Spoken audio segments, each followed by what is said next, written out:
They say old houses hold secrets, but sometimes, those secrets reach out from the past and change your entire life. Imagine buying a forgotten cabin, a place everyone warned you against. I did, and what I found buried beneath its floorboards, it will leave you breathless. My name is Eleanor, and this is the story of the old cabin, the hidden tunnel, and a truth that was waiting to be found. Before we jump back in, tell us where you're tuning in from, and if this story touches you, make sure you're subscribed, because tomorrow, I've saved something extra special for you. The lawyer's office felt like a tomb. Dust motes danced in the weak sunlight filtering through the blinds, painting stripes across the worn carpet like prison bars. My sister, Vivienne, sat across from me, a picture of polished indifference. Her nails clicked against her phone, a steady, irritating rhythm that echoed the dread building in my chest. Uncle Marshall, a man whose voice always sounded like he was delivering bad news, cleared his throat. Per the last will and testament of your mother, Beatrice Ainsworth. My breath hitched. I'd hoped, foolishly perhaps, that Mom would have left me something more than just a passing thought. Something tangible. The house? Maybe. Not the cars, surely. But her antique locket. The one she promised me when I was a little girl. The one we admired together, dreaming of the day I would wear it. To my daughter, Vivienne Ainsworth, I bequeath the family home, both vehicles and all personal heirlooms, including the antique locket. The room swam. It was as if the words were in a language I didn't understand, a cruel joke played from beyond the grave. I risked a glance at Vivienne. No surprise, no flicker of emotion. Just that smug, knowing smile that had always grated on my nerves. Uncle Marshall droned on. To my daughter, Eleanor Ainsworth, I leave a monetary gift of... I stopped listening. The number, whatever it was, didn't matter. It couldn't fill the void that was opening up inside me. It couldn't replace the feeling of being erased, forgotten. My mother, the woman I'd cared for during her final agonizing months, the woman whose hand I held as she took her last breath, had left me nothing. No keepsake, no letter, no final goodbye. Vivienne rose, gathering the documents with an air of entitlement that made my skin crawl. She paused beside me, her voice dripping with a saccharine sweetness that masked a cruel edge. She always said you weren't very practical, Eleanor, she whispered, her perfume, a cloying mix of roses and something synthetic, filling my nostrils. Guess she meant it. I clenched my jaw, my heart hammering against my ribs. I couldn't trust myself to speak. If I opened my mouth, a torrent of grief, resentment, and confusion would spill out. And Vivienne, as always, would walk away unscathed. Uncle Marshall muttered something about probate and legal formalities, but I was deaf to his words. The chair beneath me felt miles away, the air thick and suffocating. My mother was gone, and now, it seemed, she had taken a part of me with her. That night, I found myself drawn to Mom's old room. It was filled with a heavy silence, the kind that presses in on you from all sides. I sat on the edge of her bed, surrounded by the ghosts of memories. My gaze fell upon her worn leather-bound journal on the nightstand. I picked it up, hoping to find some trace of her, some lingering scent, some whisper of comfort. The room was still, too still. The soft ticking of the clock on the wall was the only sound, each tick echoing like a countdown to a heartbreak I couldn't escape. My fingers traced the faded floral pattern of her comforter, the fabric still carrying a faint scent of lavender and something warmer, something uniquely hers. I wasn't sure what I was looking for in the journal. A message, perhaps? A reason? Some proof that what had happened in Uncle Marshall's office wasn't the whole story. Vivienne's words echoed in my mind, a cruel, persistent taunt. She always said you weren't very practical, Eleanor. Had Mom said that? Did she truly believe it? My throat tightened. I'd sacrificed so much. My job, my apartment, the life I was building, to come back home and care for her. I hadn't expected a reward, but to be left with nothing, it felt like a betrayal. not just of her memory, but of myself. It was as if she hadn't seen all my sacrifices. Driven by a sudden need to do something, I began to search the room. I opened her dresser drawers, one by one. Socks, scarves, a collection of birthday cards she'd never thrown away. Nothing unusual. The desk drawers were locked, as always. She kept the key on a delicate chain around her neck, now buried with her. Then, my eyes landed on the journal. It had been there, on her nightstand, for as long as I could remember. Leather-bound, its spine cracked from years of use, a faded ribbon marking her place. She'd written in it every morning, her elegant script filling the pages with thoughts, prayers, and observations. I gently lifted it from the nightstand. The pages felt soft beneath my fingertips, worn smooth by time and countless readings. I flipped through them slowly, scanning familiar verses, her underlined passages, the small, heartfelt notes she'd scribbled in the margins. And then, it happened. A folded piece of paper fluttered to the floor, dislodged from its hiding place deep within the pages of the journal. My heart leaped. I froze, afraid to breathe, afraid to hope. I picked it up. It wasn't just one sheet. It was a letter, handwritten in Mom's unmistakable script. And folded inside it, a second, official-looking document. My hands trembled as I unfolded the pages. At the top of the letter, in Mom's slanted, elegant handwriting, were the words, "If you're reading this, Eleanor, then something's gone wrong." I blinked hard, suddenly dizzy. Gone wrong? What did that mean? Her voice echoed in my head as I read the next line. I didn't trust Vivienne to do the right thing. I left instructions with Marshall, but if this version of my will wasn't honored, then it means the wrong one was read. I covered my mouth with my hand, my chest tight. The second document, it was a new will. One that listed me as the primary beneficiary. The house, the antique locket, the personal items, all of it. She did remember me. She did see me. Tears welled up, but I didn't let them fall. Not yet. I wasn't angry, not in that moment. What I felt was something heavier, like a tide shifting after a long storm. Relief, but also a fierce sense of purpose. Vivienne had lied, or manipulated, or perhaps Uncle Marshall had made a terrible mistake. But I had proof now. Proof that Mom hadn't abandoned me. She had tried to protect me, in the only way she could. And I knew exactly what I had to do next. The next morning, the air in the house felt different, sharper, as if it knew something momentous was about to unfold. I stood in the kitchen, the letter in one hand, Mom's journal in the other. My coffee had gone cold. I hadn't slept, but I didn't feel tired. I felt awake, wired with a strange mix of grief, vindication, and something I hadn't felt in weeks, clarity. She hadn't forgotten me. She'd planned for this. She'd known. All I could think about was that line. If you're reading this, Eleanor, then something's gone wrong. I stared at the updated will again, just to make sure I hadn't imagined it. Dated only 2 months before she passed. Signed. Witnessed. It was real. The house, the heirlooms, the antique locket, she meant for them to come to me. She meant for her quiet daughter, the one who stayed behind, to have a piece of her legacy. So what had happened? Had Vivienne found a way to manipulate Uncle Marshall? Had he made a mistake?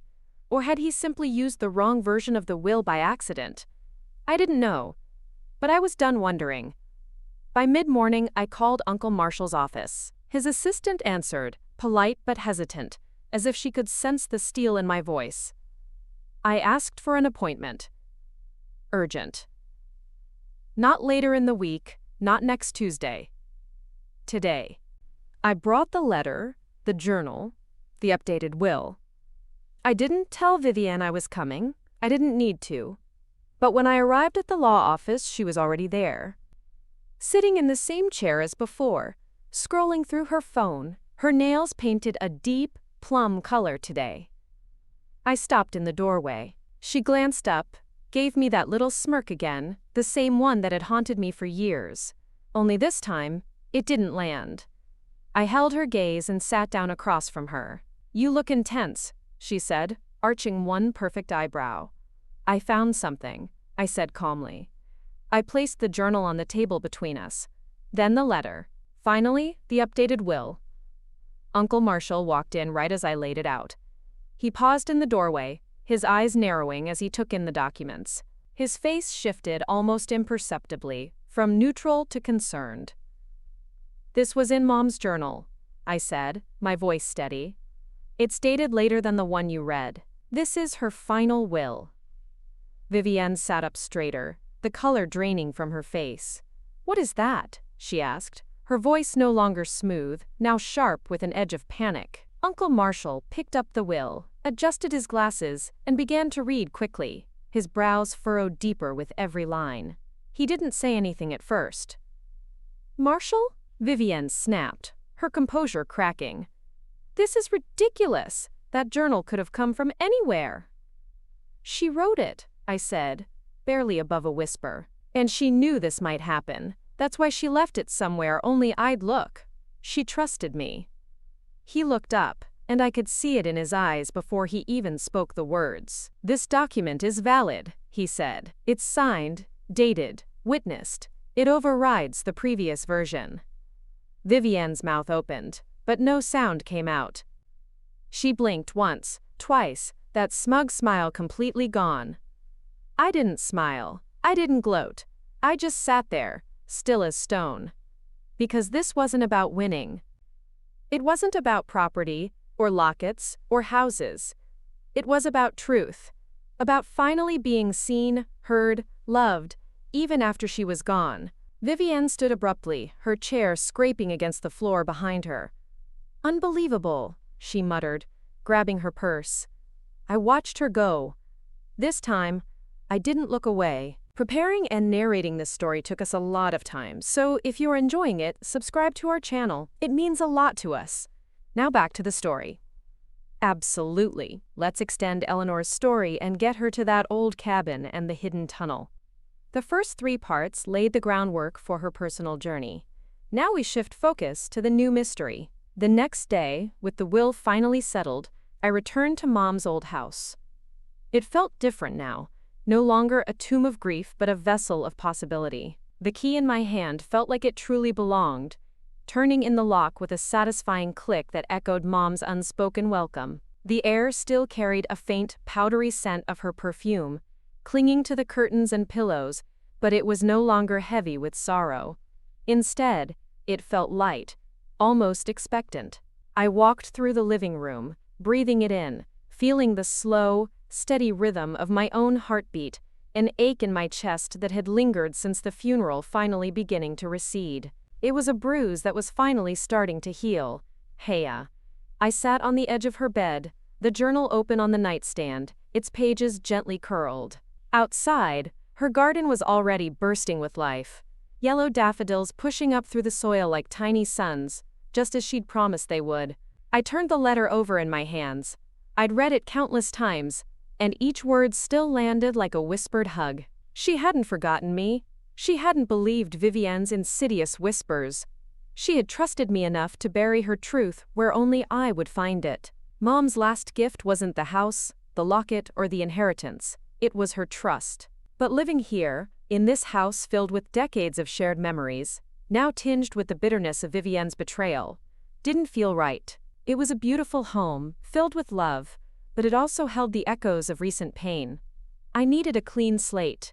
I needed a place where my story could begin, untainted by the past. It was during one of my late-night internet dives, searching for properties far from the familiar, that I stumbled upon it, the old Ainsworth cabin. It sat on the edge of town, tucked away amidst overgrown woods, rumored to have been abandoned for nearly a century. The listing photos were grainy, showing a dilapidated structure, leaning precariously, its windows boarded up like vacant eyes. The roof sagged in the middle, and the porch steps had long since collapsed into a pile of rotting timber. Most people called it an eyesore. Some called it haunted. Everyone called anyone who dared to look at it crazy. My real estate agent, a jovial man named Arthur who usually dealt in suburban McMansions, practically choked on his coffee when I mentioned it. "The old place out on Elm Creek Road?" he'd sputtered. "Eleanor, respectfully, that place is a money pit. A death trap.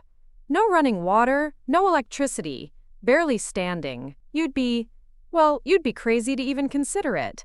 Perhaps I was. But there was something about the cabin, even in its brokenness, that called to me. It wasn't about the investment or practicality.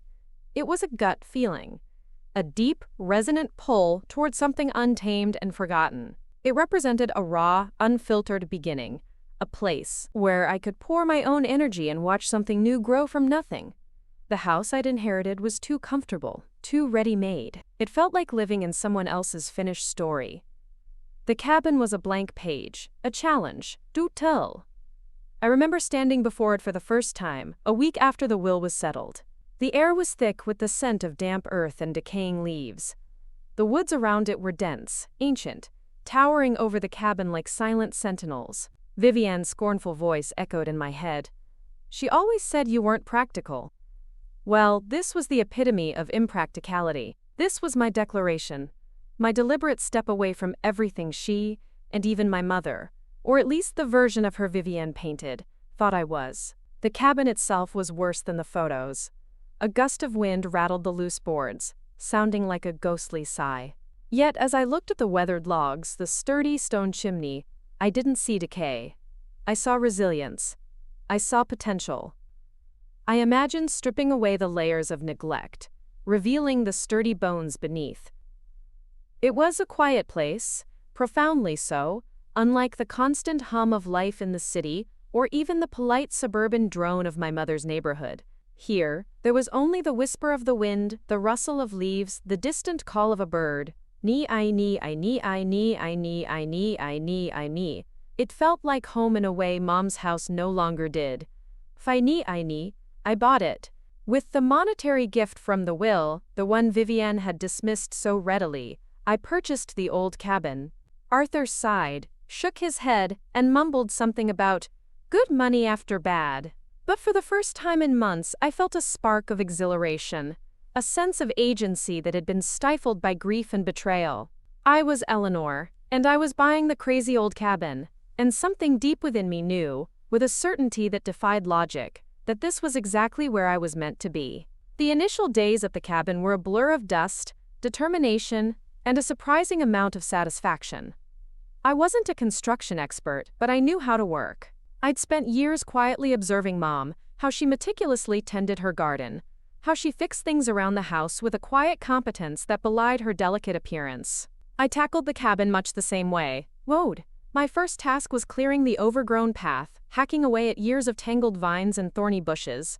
Then came the boarded-up windows. Prying them open, one by one, was like liberating the cabin itself. Sunlight, timid at first, streamed into the dark interior, revealing layers of grime, cobwebs like ancient lace, and the faint, earthy scent of damp wood and forgotten time. The air that rushed in was cool and fresh, carrying the clean smell of pine from the surrounding forest.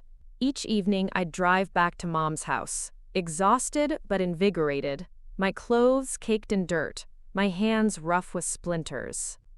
Vivian had avoided me since our confrontation at Uncle Marshall's office. She never responded to my messages, never called.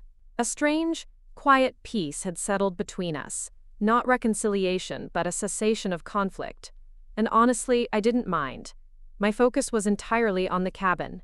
I started small, shoring up the porch, repairing loose floorboards, patching holes in the roof. There was no electricity, so I worked by daylight, or with the beam of my headlamp once dusk fell, the silence of the woods broken only by the rhythmic clang of my hammer or the gentle creak of the old timbers. I spent hours sweeping away generations of dust, revealing the original pine floors beneath, surprisingly sturdy despite the neglect. It was during this meticulous cleaning that I began to notice things. Small, almost imperceptible anomalies that hummed beneath the surface of the cabin's apparent decrepitude.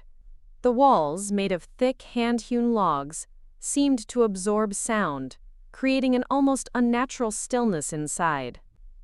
Sometimes, when the wind was just right, I'd hear a faint, low hum, as if the very structure was vibrating with a hidden energy.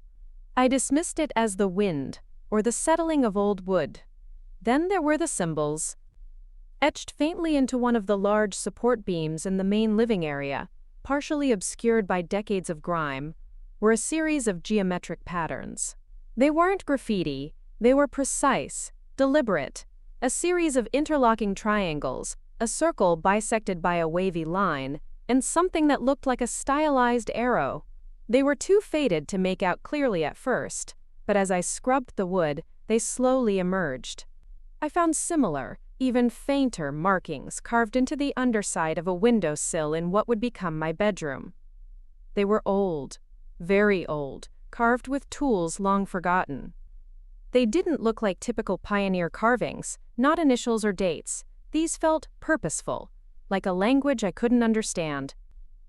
I chalked it up to strange old-timer traditions, perhaps some form of warding off evil spirits, or simply a bored builder leaving his mark.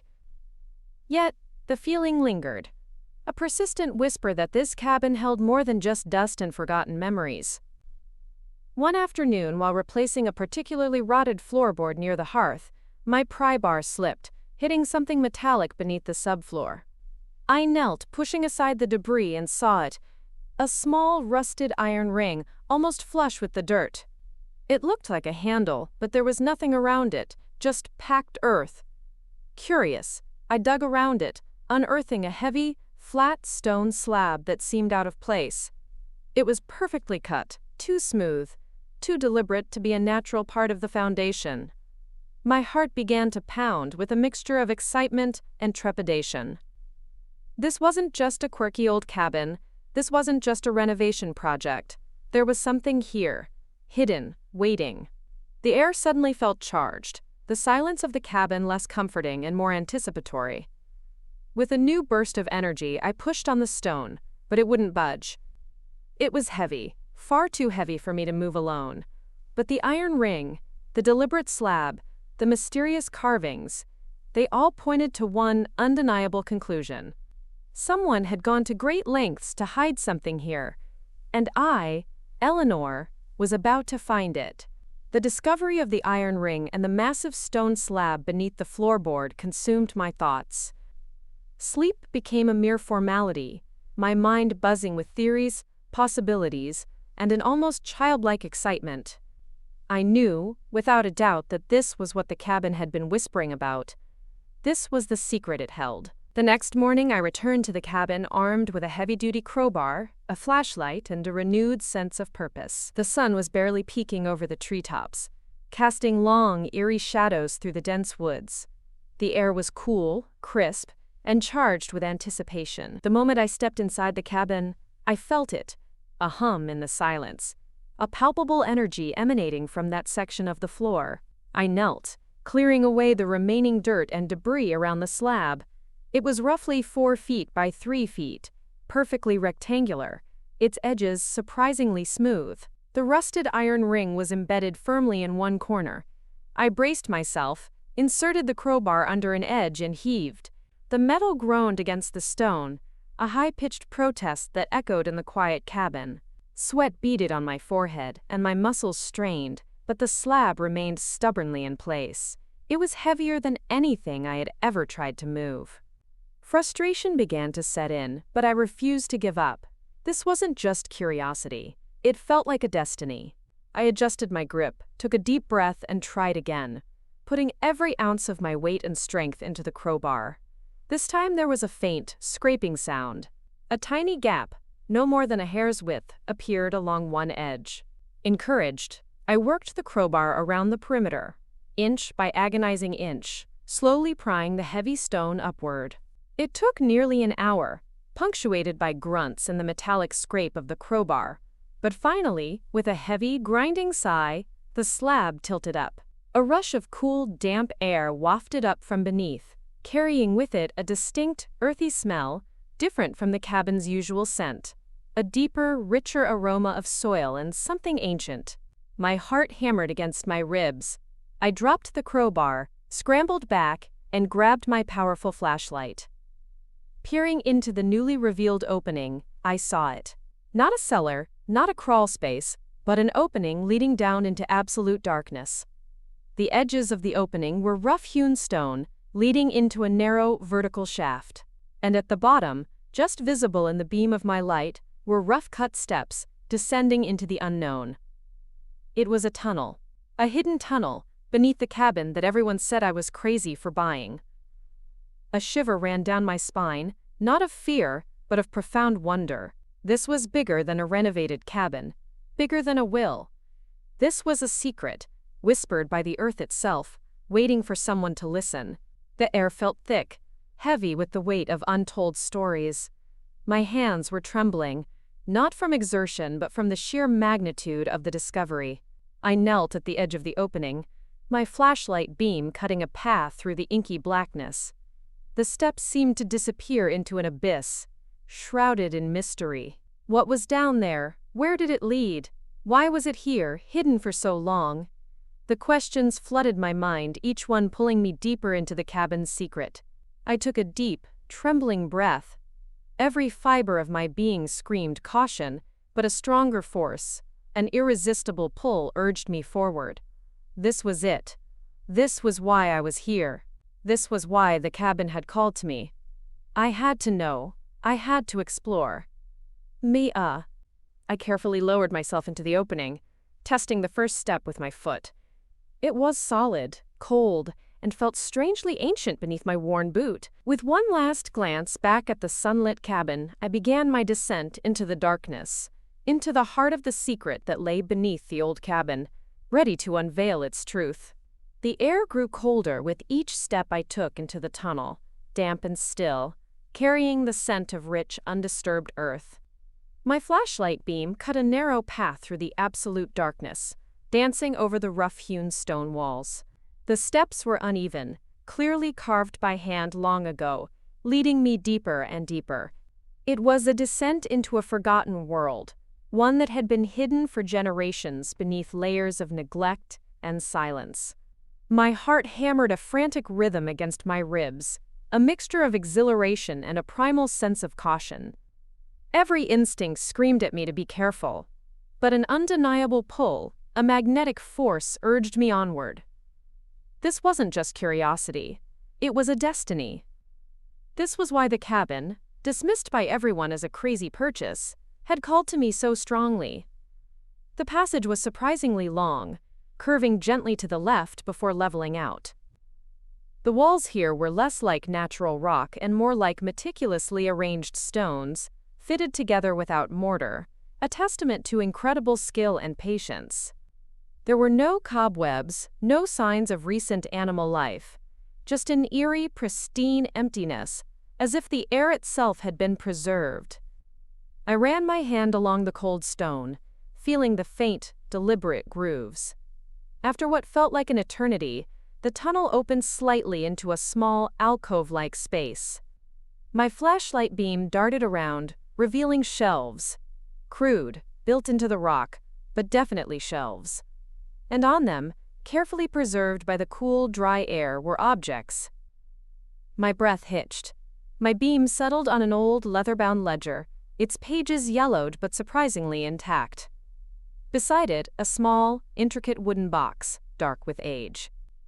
Further along, a collection of glass bottles, some containing dried herbs or what looked like soil samples, others empty.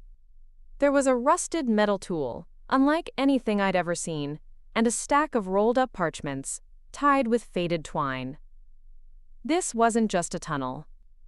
It was a chamber, a repository of someone's life, carefully hidden away. Who had built this, and why? I picked up the ledger first, my fingers trembling slightly, as I brushed away a fine layer of dust. The cover was blank, but inside, the handwriting was neat, precise, and immediately familiar. My blood ran cold. It was the same elegant, flowing script as the notes in my mother's journal, and the hidden will. It was Beatrice Ainsworth's handwriting. My mother. But what was she doing, writing in a secret chamber beneath this old cabin? The cabin she had never once mentioned, let alone visited, to my knowledge. This didn't make any sense. I flipped through the ledger, my mind reeling. It wasn't a personal diary, not in the way her journal upstairs was. This was a record. Dates, coordinates, botanical sketches, chemical formulas, meteorological observations, and cryptic notes about the cycle and the deep earth. There were diagrams of geological formations, detailed drawings of plants I didn't recognize, and even astronomical charts. It was the work of a scientist or a philosopher, deeply immersed in the natural world. My mother, who had taught me to identify wildflowers and find constellations, but never spoke of scientific pursuits like this. My mother, who had seemed so focused on the simple comforts of her home. My gaze flickered back to the shelves, seeing the items now through a different lens. The plants in the bottles, the soil samples, these weren't just random curiosities. This was a laboratory, a research station, and the tunnel, it was more than just a passage. It was access. Access to what? A sudden, overwhelming sense of Mom's presence filled the small chamber. Not the ghost of grief, but a vibrant, living essence, like a secret part of her I had never known. The words from her hidden letter echoed. "If you're reading this, Eleanor, then something's gone wrong. I didn't trust Vivienne to do the right thing." Was this what she meant by the right thing? Was this chamber, this work, her truest legacy? I had to know more. I had to understand. The tunnel wasn't just a physical space. It was a portal into my mother's secret life, a life she had kept profoundly hidden, even from me. The ledger became my obsession. I carefully carried it out of the tunnel, along with the wooden box and a few of the rolled parchments. Back in the comparative light of the cabin, I spread the documents across a makeshift table, dust motes dancing in the faint light filtering through the patched windows. The full light allowed me to see details I'd missed in the tunnel's dimness. The ledger was filled with years of precise entries, spanning from before I was even born, continuing almost up to her final illness. It wasn't a conventional narrative. It was a chronicle of observations. My mother, Beatrice Ainsworth, had been conducting extensive research, right here, beneath this forgotten cabin. Her notes detailed a deep, almost spiritual connection to the land, specifically the unique geological formations around Elm Creek. She wrote of unusual energy readings, of a rare mineral deposit, and of a subtle, shifting energy field she called the pulse. The wooden box contained meticulously crafted geological samples, tiny vials of crystalline dust, and a magnifying glass. One of the parchments, carefully unrolled, was a detailed map, not of the surface, but of the subterranean landscape around the cabin, meticulously charting underground streams, rock strata, and another tunnel.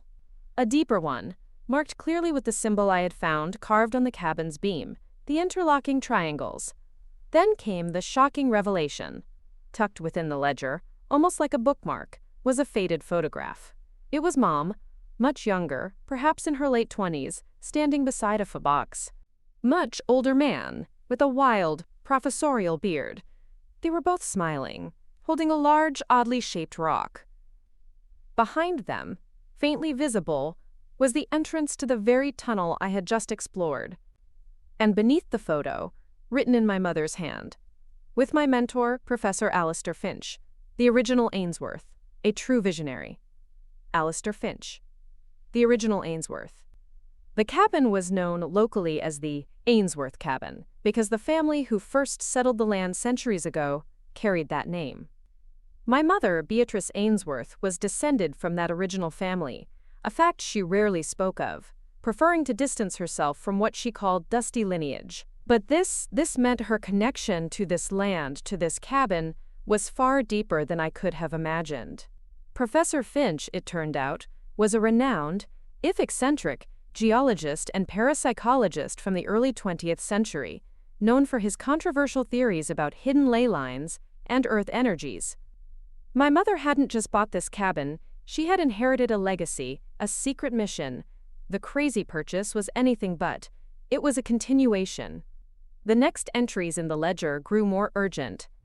She documented an acceleration of the pulse, a powerful cyclical surge of energy from deep within the earth, manifesting in subtle shifts in local flora and fauna, even affecting the magnetic field.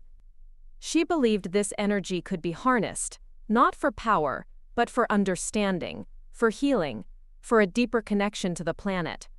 But there were risks. She spoke of dishonest interests and the need to protect the core site. Then came the final entries, marked just weeks before her passing. Her handwriting became weaker, more spidery. She wrote of her failing health, her regret that she couldn't complete her work. And then, a final chilling sentence. The will is compromised. Vivienne cannot protect it. Eleanor, if you find this, you must complete the work. The tunnel leads to the truth.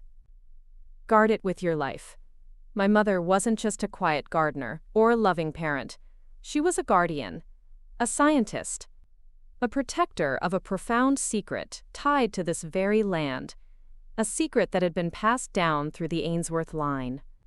Vivienne's disregard for the will, her focus on material possessions, had been exactly what Mom feared.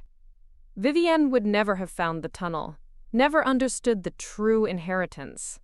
It was meant for me, the impractical daughter who sought meaning beyond the surface. The antique locket. It had always been just a piece of jewelry to me, a sentimental token. But now, holding the ledger, looking at the symbols, a thought struck me. I hurried to where I had left the locket Vivienne had returned. It was cold, small, with a single intricate etching on its back, the same interlocking triangles from the map. It wasn't just a locket, it was a key, a symbol, a part of the legacy. A pubble et tape full. My mother's monetary gift wasn't a consolation prize. It was the means to acquire the cabin, to reclaim this piece of her hidden life. Everything clicked into place. The crazy purchase wasn't crazy at all. It was the universe aligning, my mother's final, ingenious plan unfolding exactly as she'd intended. The truth was not just in a hidden letter. It was buried deep, waiting to be found, here, beneath the Ainsworth cabin. The revelations from Mom's ledger and the photograph of Professor Finch transformed everything. My understanding of my mother, of my family, and even of myself, was shattered and then reassembled into something infinitely more complex and profound. The ache in my chest, the one that had lingered since the funeral, wasn't gone, but it had shifted. It was no longer a wound of abandonment, but a thrumming beat of purpose, a deep sense of connection to a legacy I had never known existed. I spent the next weeks meticulously cataloging the contents of the hidden chamber, cross-referencing Mom's notes, and studying the deeper map she had drawn. I learned about the nexus, a point deep beneath the cabin where the geological energies converged, a place that, according to Mom's writings, held immense potential for profound understanding and perhaps even healing the natural world. Her warnings about dishonest interests became clearer too, hints of a powerful corporation, mentioned only obliquely, that had tried to acquire the land for its resources, blind to its true value. Vivienne never called. I didn't expect her to. Our relationship, built on superficiality and rivalry, had dissolved. She was busy with her new life, her inheritance, unaware of the true treasure she had dismissed. And for the first time, I felt no resentment towards her, only a quiet understanding of how truly blind she was. Mom hadn't left me with nothing. She had left me everything that truly mattered, everything that couldn't be measured in monetary value or public displays. My life in the cabin became a new rhythm. Mornings were spent tending to the renovation, slowly restoring the old structure. Afternoons and evenings were dedicated to Mom's research, poring over her notes, experimenting with the botanical samples she'd collected, trying to decipher the complex formulas. I began to sense the subtle shifts in the cabin's energy myself, the low hum that had once been dismissible now, a constant, almost comforting presence. It was as if the house itself was alive, humming with the pulse Mom had so carefully documented. I started journaling again, not just about my feelings, but about my discoveries, my theories, my own growing understanding of this hidden world beneath my feet. I wasn't just Eleanor anymore. I was Eleanor Ainsworth, guardian of a secret, inheritor of a sacred trust. I was the quiet one, yes, but my quietness had allowed me to listen, to observe, to find the truth where others would only see decay. The antique locket, once a symbol of a promise I thought broken, now hung around my neck, its etched triangles a constant reminder of my connection to this legacy. It wasn't just jewelry, it was a key, a symbol of belonging to something far older and more profound than a simple family heirloom. It's been months since I found the tunnel. Life isn't magically fixed. Grief still visits. Some days the cabin still feels too quiet, too vast. There are nights I lie awake, wishing I could ask Mom just one more thing. Wishing she'd written more, explained more, told me why she let so much go unsaid while she was here. But then again, maybe she knew I'd find what I needed. She trusted me. I've started planting a new garden outside the cabin. Not just flowers, but native plants, those Mom had sketched in her ledger, believing they were particularly attuned to the land's energy. My hands are dirty, my hair pulled back, sweat prickling at my neck. And I feel good. Not just happy, but rooted, real, present. The life I left behind to care for her, the one I thought was gone forever. I'm slowly building something new in its place. A life that fits me now. One where I'm not just the quiet sister or the one who stayed behind. I'm just me. And you know what? That's enough. It's more than enough. If you're still watching this, maybe you know what it's like to be overlooked, to feel like you weren't enough, not smart enough, not loud enough, not important enough. Let me say this to you from someone who's lived in that shadow. You are not invisible. And just because someone couldn't love you the way you needed, or see your worth in the way you expected, doesn't mean you weren't worthy of love. Sometimes the people who saw us the clearest were just too broken or scared or sick to show it out loud. But the love was there, and if you look hard enough, you might find it in the quiet places, between the pages of a journal, tucked in the corner of an old cabin, or maybe in the parts of yourself you forgot were beautiful. Mom didn't leave me nothing. She left me everything that mattered. So if you've ever felt forgotten, if someone you loved made you feel like you were invisible, please know you're not alone. Sometimes the love we were searching for was always there, just hidden, waiting for us to find it in our own time, in our own way. If this story touched something in you, I'd love to hear your thoughts. Drop a comment below, whether it's your own story, a moment you related to, or just how this made you feel. And if you believe stories like this matter, real ones, full of heart and truth, please give the video a like, share it with someone who needs to hear it, and don't forget to subscribe to the channel for more stories that remind us we're not alone. Thank you for listening, truly. I'm Eleanor, and this was my truth.